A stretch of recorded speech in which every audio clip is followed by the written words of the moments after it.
ಎಲ್ರಿಗೂ ನಮಸ್ಕಾರ.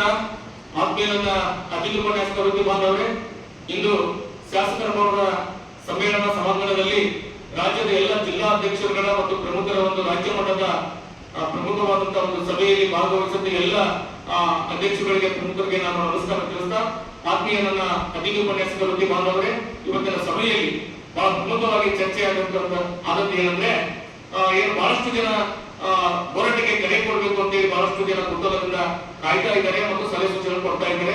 ಆದ್ಮೇಲೆ ನಮಗೆಲ್ಲ ಗೊತ್ತಿರುವಂತೆ ಸರ್ಕಾರಕ್ಕೂ ಕೂಡ ನಿರಂತರವಾಗಿ ನಾವೇನು ಸಂಪರ್ಕದಲ್ಲಿದ್ದೇವೆ. ಅದು ಕಾನೂನು ಸಚಿವರು ಇರ್ಬೋದು, ಮುಖ್ಯಮಂತ್ರಿಗಳಿರ್ಬೋದು, ಉಪಮುಖ್ಯಮಂತ್ರಿಗಳಿರ್ಬೋದು, ಮತ್ತು ಉನ್ನತ ಶಿಕ್ಷಣ ಸಚಿವರು ಇರ್ಬೋದು, ಉನ್ನತ ಶಿಕ್ಷಣ ಇಲಾಖೆ ಅಧಿಕಾರಿಗಳಿರ್ಬೋದು, ಅವರ ಸಲಹೆಯಂತೆ ಸರ್ಕಾರ ಏನೋ ಒಂದು ಮಾಡುತ್ತೆ ಅಂತಕ್ಕಂಥ ನಿಟ್ಟಿನಲ್ಲಿ ನಾವು ಕೂಡ ಕುತೂಹಲದಲ್ಲಿದ್ದೇವೆ.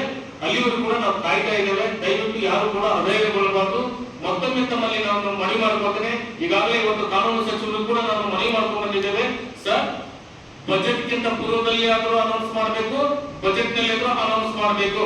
ಒಂದು ವೇಳೆ ಬಜೆಟ್ ನ ಪೂರ್ವದಲ್ಲಿ ಅನೌನ್ಸ್ ಮಾಡದೇ ಇದ್ರೆ, ಬಜೆಟ್ ನಲ್ಲೂ ಕೂಡ ನೀವು ಅನೌನ್ಸ್ ಮಾಡದೇ ಇದ್ರೆ, ನಮ್ಮ ಹೋರಾಟ ಮತ್ತೆ ತುಮಕೂರಿನ ಸಿದ್ಧಗಂಗಾ ಶ್ರೀಗಳ ಮಠದಿಂದ ಪಾದಯಾತ್ರೆಗೆ ಸಿದ್ಧರಾಗ್ತದೆ. ಅದು ಕ್ವಾಲಿಫೈಡ್ ಇರಲಿ, ನಾನ್ ಕ್ವಾಲಿಫೈಡ್ ಇರಲಿ, ಹೊರಗುಳಿದವರು ಇರಲಿ, ಕ್ವಾಲಿಫೈಡ್ ಇದ್ದು ಹೊರಗುಳಿದಿದ್ದಾರೆ ಅವ್ರಿಗೂ ಎಲ್ಲರೂ ಸೇರ್ಕೊಂಡು ಇದು ಅತ್ಯಂತ ದೊಡ್ಡ ಹೋರಾಟಕ್ಕೆ ನಾವು ಸಿದ್ಧರಾಗ್ತೇವೆ ಅನ್ನುವಂತ ಮಾತನ್ನು ಕೂಡ ಇವತ್ತು ನಾನು ಮಾನ್ಯ ಕಾನೂನು ಸಚಿವರಿಗೆ ಗಮನಕ್ಕೆ ತಂದಿದ್ದೇನೆ. ನಾವೆಲ್ಲರೂ ಕೂಡ ಮತ್ತೊಮ್ಮೆ ಧೈರ್ಯವಾಗಿರಬೇಕು. ಇವತ್ತು ಬಹಳ ಎಲ್ಲ ನಮ್ಮ ಜಿಲ್ಲಾಧ್ಯಕ್ಷರು ಉತ್ತಮವಾದಂತಹ ಸಲಹೆ ಸೂಚನೆಗಳ ಮೂಲಕ ಇವತ್ತು ಈ ಸಭೆ ಬಹಳ ಯಶಸ್ವಿ ಪೂರ್ಣವಾಯಿತು.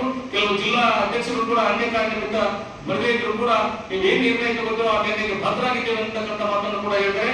ಆದ್ರೆ ನಮಗೂ ಕೂಡ ಭರವಸೆ ಇದೆ, ಸರ್ಕಾರ ಮಾತು ಕೊಟ್ಟಂತೆ ನಡೆದುಕೊಳ್ತದೆ ಅನ್ನುವಂತ ಮಾತನ್ನು ಕೂಡ ಇನ್ನೂ ಕೂಡ ನಾವು ಭರವಸೆ ಇದ್ದೇವೆ. ಒಂದು ವೇಳೆ ಇವತ್ತು ಬಹಳ ಕರಾಖಂಡಿತವಾಗಿ ಕೂಡ ನಾವು ಹೇಳಿದ್ದೇವೆ. ಯಾಕಂದ್ರೆ ಬಹಳಷ್ಟು ಜನ 2-3 ತಿಂಗಳು ಹೊರಗಡೆ ಬಿಟ್ಟಿದ್ದಾರೆ ಸರ್, ಅವ್ರ ಕಷ್ಟಗಳು ಕೇಳಕ್ ಆಗ್ತಾ ಇಲ್ಲ. ದಯವಿಟ್ಟು ನಿಮ್ಮ ಮಾತಿನಿಂದ ನಾವು ಕೂಡ ಆದ್ರೆ ಈ ತರ ಹೇಳ್ಕೊಂಡು ನಾವು ಸರ್ಕಾರ ಮಾಡಲ್ಲ ಅಂತ ಕೂಡ ನಾವು ಬಯಸಿಲ್ಲ, ಮಾಡ್ತೀವಿ ಅಂತ ಬಯಸಿದ್ದೇವೆ. ಆದ್ರೆ ಆದಷ್ಟು ಬೇಗ ಅದನ್ನ ಘೋಷಣೆ ಮಾಡಬೇಕು. ಇಲ್ಲ ಇದ್ರೆ ನಾವು ಬಜೆಟ್ ನೊಳಗನ ಅಥವಾ ಬಜೆಟ್ ನಂತರ ನೀವು ಪ್ರಶ್ನೆ ಮಾಡಿದ್ರೆ ಅದು ನಮಗೆ ತಡ್ಕೊಳಕ್ ಆಗಲ್ಲ.